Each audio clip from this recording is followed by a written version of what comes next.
Jadi yang maksiat ni kita kena tolak dia dulu, baru buat baik. Jadi nak tolak ni kena kahwin lah dulu, tak apalah. Tak apa dia? Orang yang dah kahwin. Kalau orang bujang, satu haji, satu lah pahala dia. Satu umrah, satu lah pahala dia. Kalau satu semai, satu lah pahala dia. Kalau macam satu, cepat-cepat kahwin lah orang bujang tu.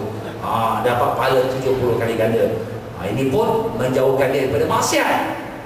Tetapi kalau dia kuat iman, tak ada, ini semua maksiat tak main lah. Strong dia. Alhamdulillah, rezeki ada. Pergilah haji. Balik jangan buat pasal pula. Itu sajalah. Itulah dia tuan-tuan dan puan-puan, sebagai syarat kesanggupan. Jadi dengan itu sampailah kita kepada perbahasan syarat tambahan atas kaum wanita. Jadi kaum wanita ni tuan-tuan dan puan-puan, dia ada syarat tambahan. Syarat tambahan apa? Seorang wanita yang ingin melakukan ibadah haji atau umrah mestilah memenuhi dua syarat tambahan ini. Yang pertama, ditemani suami atau mahram. Tadi kita dah sebut mahram. Dia wajib ditemani oleh suami atau mahram. Ulama berbeza pendapat dengan syarat ini. Mazhab Hanafi dan Hambali, jika wanita tak ditemani suami atau mahram, maka tak boleh tunaikan haji atau umrah. Jadi di sini mazhab Hambali adalah mazhab yang dipegang oleh Saudi Arabia. Jadi dia menerapkan mazhab itu kepada kita juga. Kalau perempuan tak ada mahram, suami tak pergi, mahram tak pergi, tak boleh pergi. Tapi dia bagi excuse, tak apalah, kalau lebih 45 tak apalah, kesian dia. 45 ni dah kira nak dekat meninggal lah, bagi dia percepat can, tak apa. Maaf tuan-tuan dia. Tapi kalau bawah 45 dia tak bagi. Tapi dalam mazhab Syafi'i kita dan juga ulama-ulama yang lain, harus wanita mengerjakan haji wajib dan umrah wajib ditemani oleh sekumpulan wanita yang boleh dipercayai. Tapi kalau yang haji wajib, kalau umrah wajib, tapi dalam satu rombongan, boleh pergi haji, boleh pergi umrah kalau wajib lah. Tapi kalau sekiranya yang sunat macam mana? Dah pernah dah pergi haji dulu, dah pergi dah. Ni saya nak pergi haji lagi lah, haji sunat. Ni nak pergi umrah lagi, umrah sunat. Boleh tak? Dalam perkara ini memang ada perselisihan dalam mazhab Syafi'i. Dalam mazhab Syafi'i tadi yang dikata tadi, haji wajib, umrah wajib. Tapi kalau yang sunat, maka sebahagian daripada ulama-ulama Syafi'i membolehkannya. Kenapa membolehkannya? Kerana mereka mengatakan bahawa telah datang sepotong hadis. Banyaklah dalam riwayat-riwayat hadis ni, banyak tuan-tuan ya. Dalam buku saya ni saya ada sebutkan juga sepotong hadis. Yang kedua tu ya, daripada hadis Adi bin Hatim. Ketika kami berada bersama Rasulullah sallallahu alaihi wasallam, tiba-tiba datang seorang lelaki dan dia mengadukan kemiskinan. Kemudian datang pula yang lain mengadukan terganggunya keamanan jalan oleh penyamun.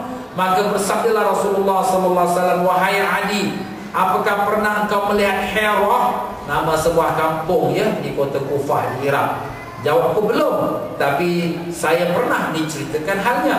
Sabda baginda, seandainya usia engkau panjang dan sesungguhnya engkau akan melihat seorang wanita keluar dari Hira sehingga sampai dan tawaf di Kaabah, tiada yang ditakutinya kecuali Allah. Jadi Nabi sebutkan seorang perempuan akan keluar pada negeri Iraq tu sampai ke Mekah tawaf seorang, tak ada takut dengan Allah. Jadi Nabi nak cerita akan datang satu masa keamanan yang sempurna sampai satu orang perempuan jalan jauh pun dia tak bimbang. Nampak? Jadi menunjukkan di sini kalau perjalanan aman, terpelihara daripada bahaya, walaupun seorang perempuan pun boleh. Jadi apalagi kalau dia berombongan. Jadi tak apa mengirakan apakah itu haji wajib atau haji sunat atau umrah wajib atau umrah sunat. Dikuatkan lagi oleh hadis Imam Bukhari dari Sayyidina Umar radhiyallahu anhu telah mengizinkan isteri-isteri Nabi sallallahu alaihi wasallam mengerjakan haji yang terakhir yang dilakukan oleh Umar. Maka dikirimkan menemankan mereka Uthman bin Affan dan Abdurrahman bin Auf. Isteri-isteri Nabi sallallahu alaihi wasallam setelah baginda wafat, mereka itu janda. Jadi tak ada anak.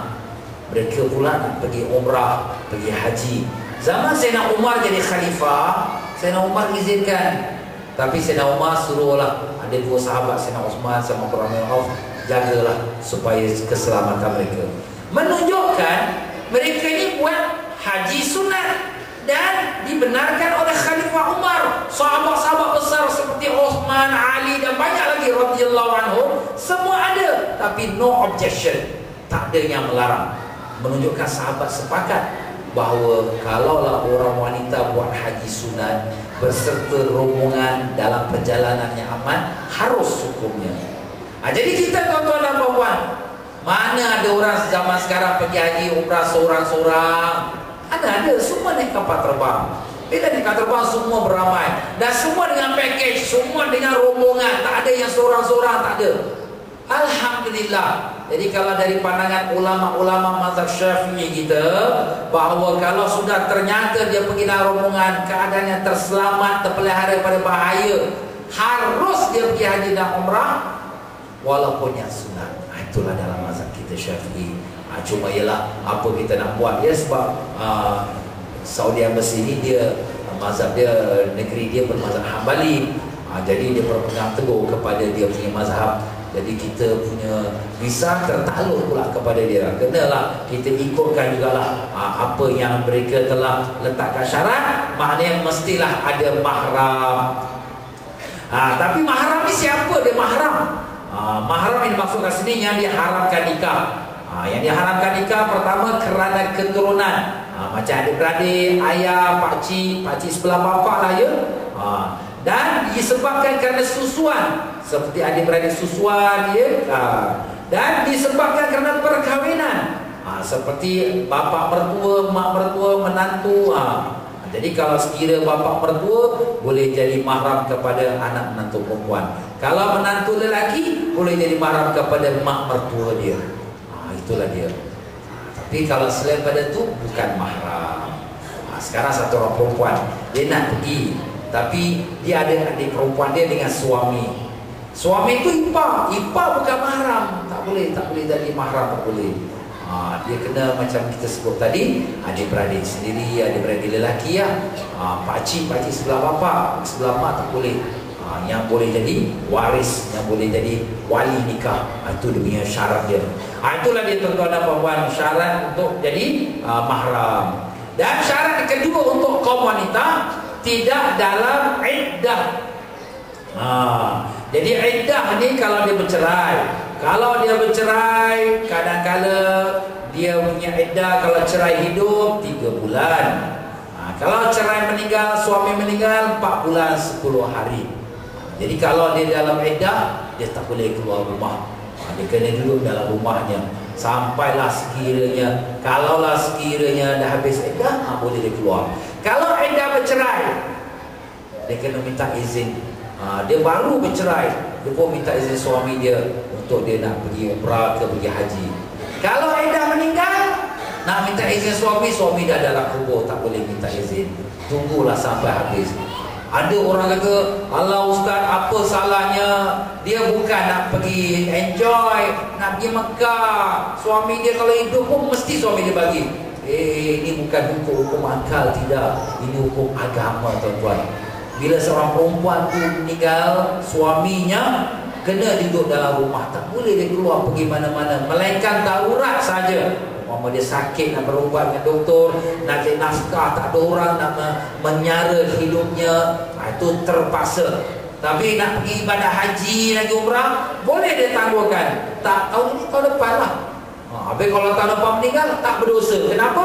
Kerana memang dia sudah ada azamnya. Yang ini dia terpaksa menjalani perintah Allah. Jadi itulah dia tuan-tuan dan puan-puan ya. Kalau kaum wanita yang meninggal suaminya, dia dalam iddah, tak bolehlah dia meneruskan ibadat haji atau umrahnya. Habis kalau dah bayar dia package, kalau bagi pihak kami, kalau wanita sedemikian, kalau dia bayar dia package, kita tidak akan ambil walau satu sen. Kita tangguhkan untuk tahun depan pula. Sebab ini hukum syariat, tuan-tuan. Bukan boleh kita suka-suka. Lain kalau dia sebab lain. Dan yang terakhir, izin suami. Kalau sekira seorang wanita nak pergi haji sunat, laisa laha an tantaliq illa bi izni zawjiha, tidak boleh dia pergi melainkan izin suami. Kalau nak pergi haji wajib pun tak boleh melainkan izin suami.